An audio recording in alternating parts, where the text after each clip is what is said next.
नमस्कार, सुप्रियाज किचनमध्ये तुमचं स्वागत आहे. चला तर आज आपण बनवूया टेस्टी असं चिरोटे किंवा खाजा रेसिपी. तर त्यासाठी आज मी इथे एक बाउल घेतलेला आहे आणि त्यामध्ये मी 2 कप मैदा घालून घेणार आहे. आता 2 कप मैदा घालून घेतल्यानंतर यामध्ये आपण 1 पिंच आपण मीठ घालून घेणार आहोत. तर आता आपण मीठ या मैद्यामध्ये चांगलं मिक्स करून घेऊया. चमच्याच्या सहाय्याने आपण आता हे सर्व चांगलं मिक्स करून घ्यायचं आहे. तर आता आपण यामध्ये तुपाचे मोहन घालून घेणार आहोत. तर तुम्हाला तेलाचे मोहन घालायचे असेल तरीही घालून घेऊ शकता. तर मी अर्धा कप तूप घेतलं आहे. त्याला आता एकदम कडक असं गरम करून घेतलं आहे. आता ते तूप आपण यामध्ये घालून घेऊया आणि आता आपण याला चमच्याच्या सहाय्याने चांगलं मिक्स करून घेणार आहोत. कारण तूप खूप गरम आहे, त्यामुळे हाताने मिक्स करू नका. तर आता आपण चमच्याच्या सहाय्याने याला मिक्स करून घेऊया. आता हे चांगलं मिक्स करून घ्यायचं आहे. नंतर आता हे थोडंसं थंड झालं की आपण याला हाताच्या सहाय्याने मिक्स करून घेऊया. तर बघा आता याला आपण चांगलं मिक्स करून घ्यायचं आहे. मैदा आणि तूप हे एकदम चांगलं मिक्स झालं पाहिजे.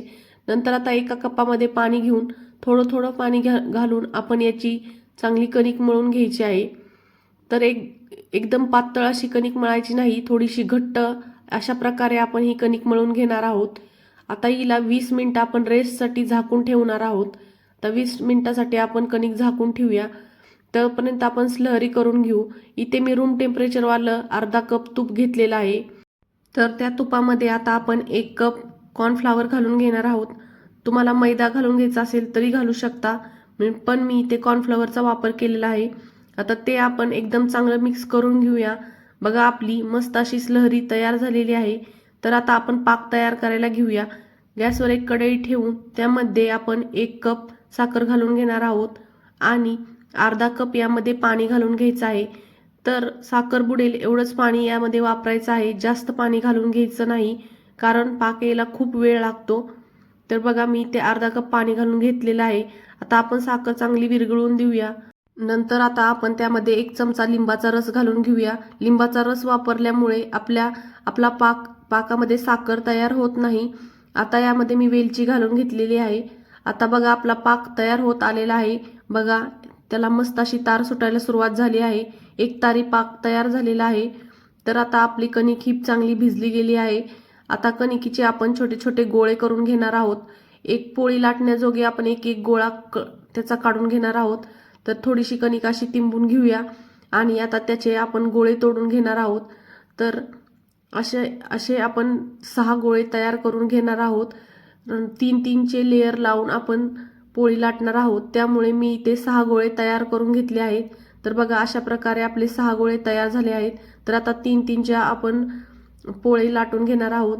तर बघा आता इथे आपण एक पोळी लाटून घेऊया. अशा प्रकारे आपण ती पोळी लाटून घ्यायची आहे. एकदम पातळ अशी पोळी लाटायची आहे. बघा अशा प्रकारे एकदम पातळ अशी आपली पोळी लाटून तयार झालेली आहे. अशाच प्रकारे आपण बाकीच्याही पोळ्या लाटून घेऊया. तर आता आपण यावर स्लहरी लावून घेणार आहोत. तर ह्या पोळीवर आता आपण थोडीशी स्लहरी लावून घेऊ.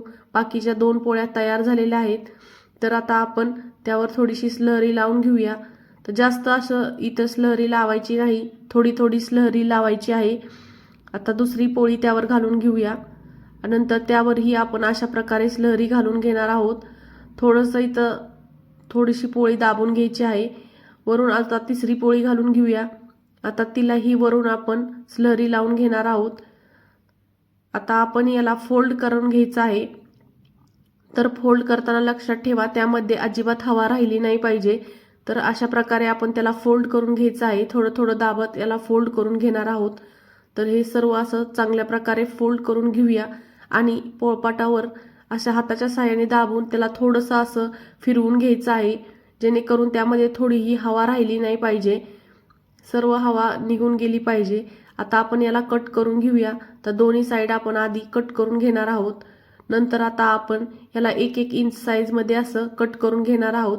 बघा किती छान लेयर आलेले आहेत, मस्त अशा लेयर तयार झालेल्या आहेत.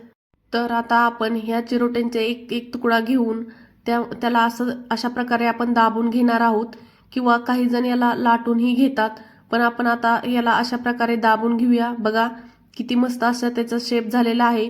आता सर्व चिरोटे आपले तयार झालेले आहेत. आता आपण याला तळून घेणार आहोत. त्यासाठी कढईमध्ये मी इथे तेल गरम करून घेतलेलं आहे. बघा, एक कणकीचा तुकडा टाकून बघितला आहे.